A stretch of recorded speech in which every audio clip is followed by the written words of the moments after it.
Lassie Come Home, Chapter 5. Don't come home any more. If Mrs. Carraclough thought that everything was settled, she was mistaken. For the next day, Lassie was at the school gate, keeping her faithful tryst, waiting for Joe. And again, Joe brought her home. On his way, he planned to fight for his dog. To him, the course was simple. He felt that when his parents saw the dog's faithfulness, they would relent and let her stay with them again, and thus reward her. But he knew it would not be easy for him to persuade them. Slowly he walked up the path with the dog and opened the door. Everything in the cottage was as it had been before. His mother getting the evening meal ready, his father brooding in front of the fire as he did for hours these days since there was no work. She's come home again, Joe said. All his hopes fled at his mother's first words. There was no surrender in them. I won't have it. No, I won't have it, she cried. You can't bring her in, and it's no use begging and plaguing me. She's got to go right back, right this minute. The words cascaded over Joe. In the strict bringing up of his Yorkshire home with its stern kindness, it was rare that he answered back, as the saying is, to his parents. But this time he felt he must try, must make them understand. But mother, just a little while, please, just a little while. Let me let me keep her just a little while. He felt that if he could only keep her there a short time, the hearts of his parents would soften. Perhaps Lassie felt that too, as Joe talked. As Joe talked, she walked in and went to her accustomed place on the hearth rug, as if she knew the talk was of her.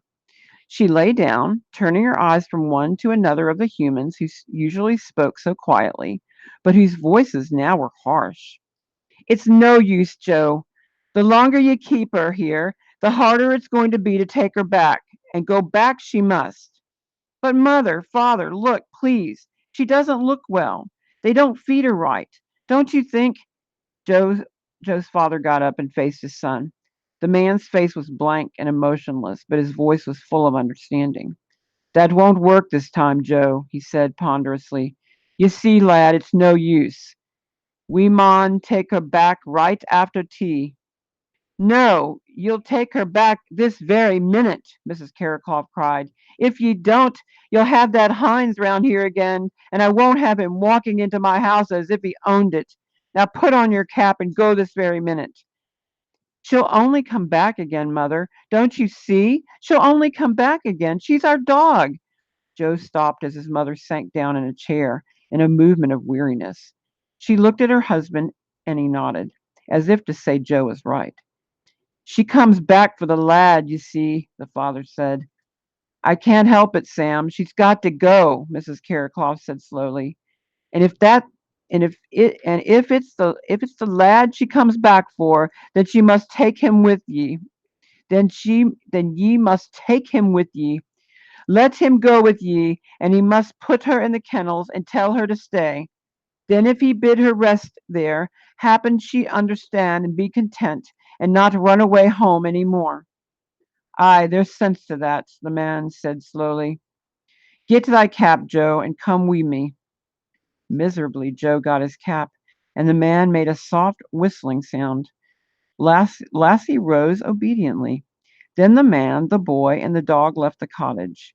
Behind him, Joe could hear his mother's voice still going on, but full of weariness, as if she would soon cry from her tiredness.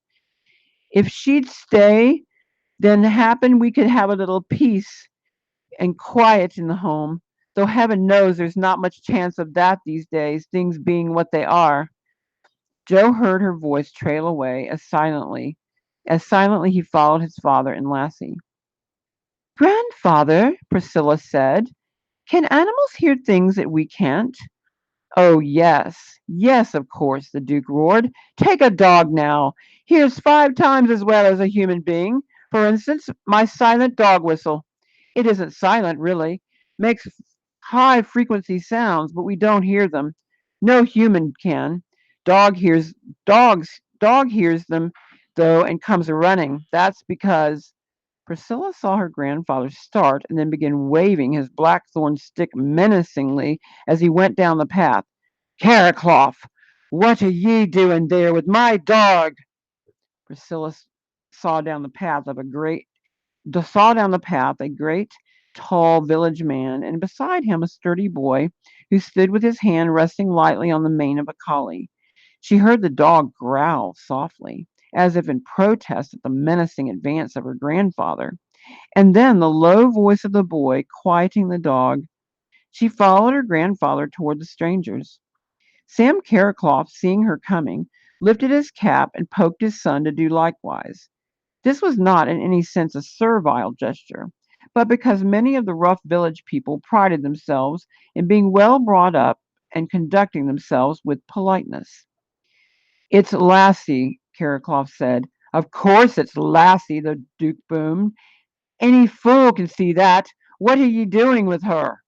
She's run away again, and I'm bringing her back to you. Again? Has she run away before? Sam Carracloff stood silent. Like most of the village people, his mind moved very slowly. From the Duke's last words, he realized that Hines had not told of her previous escape, and if he answered the Duke's question, he felt that in some way he would be telling tales on Hines. Even though he disliked Hines, he could not tell on him, for as he phrased it in his own honest mind, he wouldn't like to do a man out of his job. Hines might be discharged, and the jobs were hard to get these days. Sam Carracloff knew that. He solved his problem in a typical Yorkshire way. Stubbornly, he repeated his last words. I'm bringing her back, that's all. The Duke stared at him menacingly. Then he lifted his voice even louder. Hines! Hines! Why does that man always run away and hide every time I want him? Hines! Coming, sir, coming, came the nasal voice. Soon Hines came hustling from behind the shrubberies beside the kennels. Hines, has this dog broken away before? Hines squirmed uneasily. Well, sir, it's this way.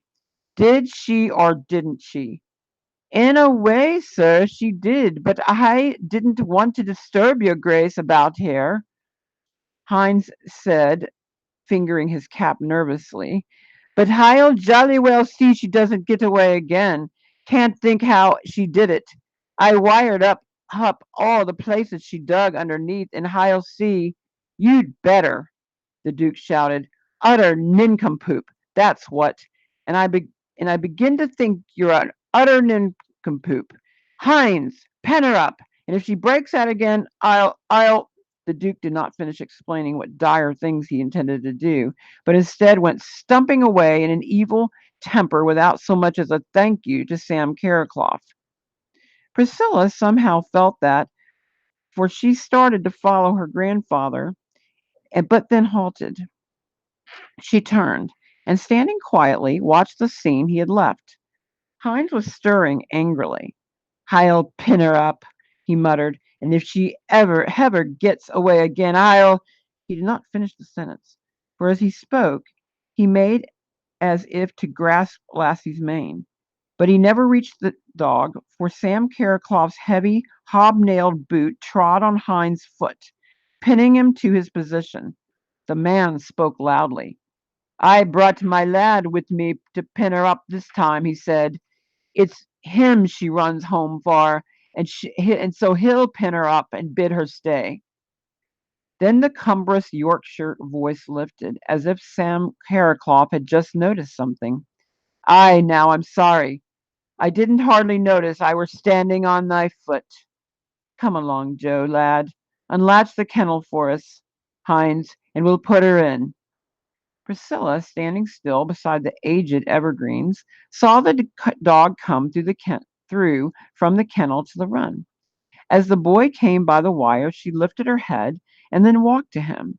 The collie pressed against the wire, and for a long moment the boy stood there, his fingers reaching through the mesh to touch the coolness of the dog's nose.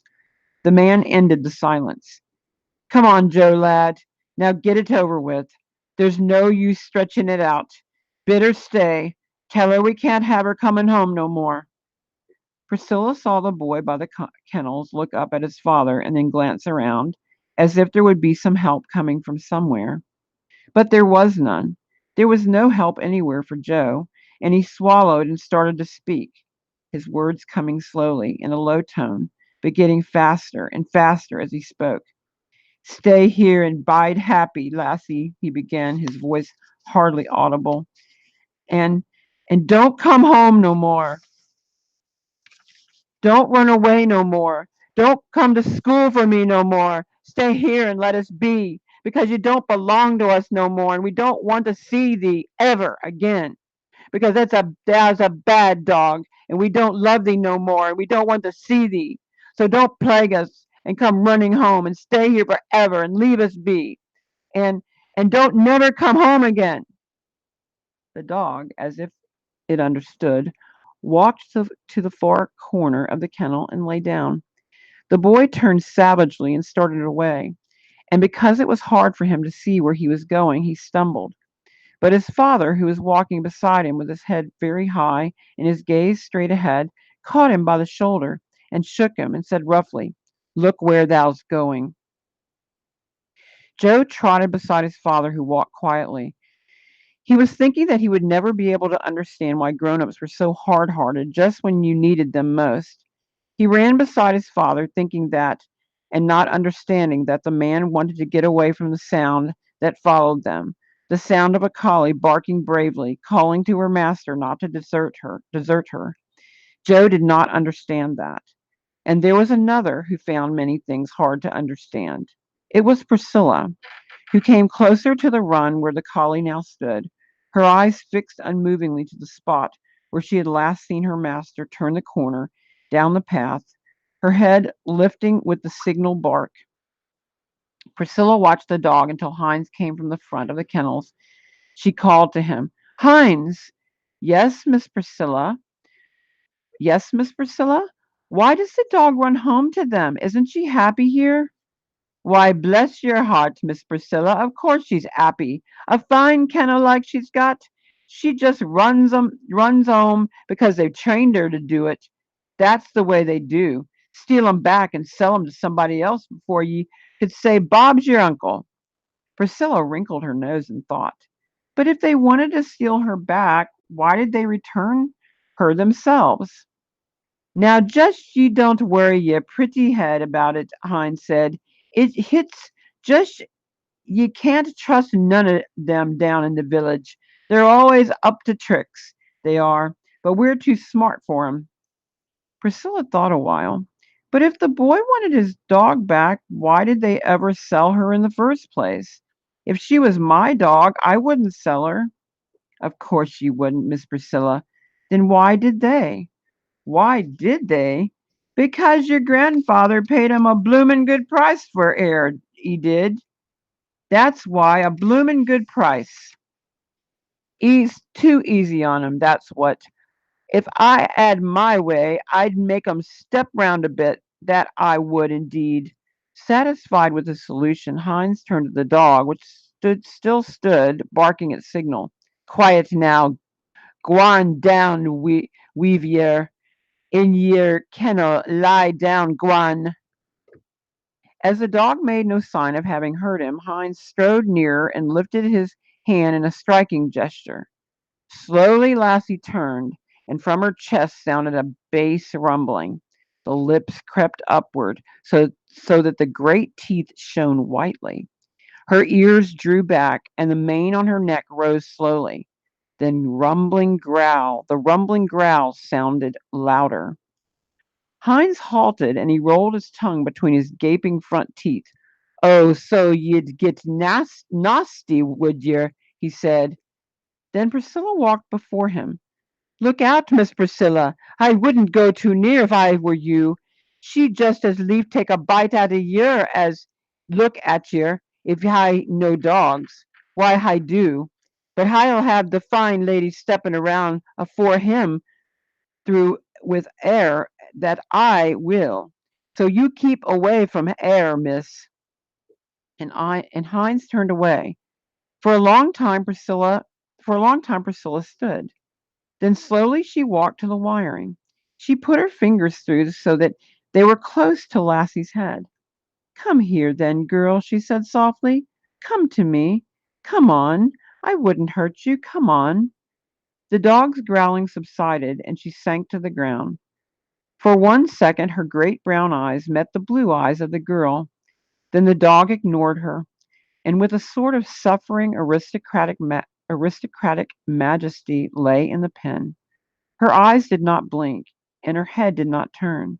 She lay there, staring steadily at the spot where she had last seen Sam Carraclough and his son. End of chapter 5.